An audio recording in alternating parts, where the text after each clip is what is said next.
Hi, I'm Ollie, and today I'm going to be reviewing something that I don't usually review.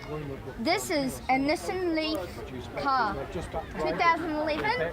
It's got a very big 382 volt motor, and it goes about 160, so it's quite fast for a small car. And it's electric, if you're known. You plug in your sockets and go straight away.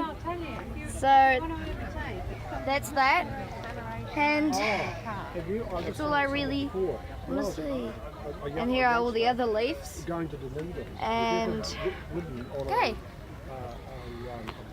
see ya on the ride. So the controls of this car may be a little different. So we've got this. This is the main levers things you have in those cars, and this one's a little bit different. If you want to put the brakes on, you might need to press that up, pull that up, and push this.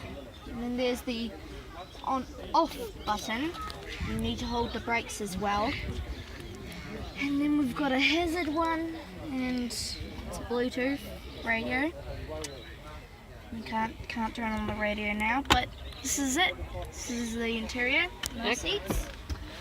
And there, it's quite roomy actually. Look in the back, there's quite a bit of room in the centre.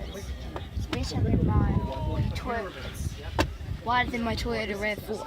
So, thanks.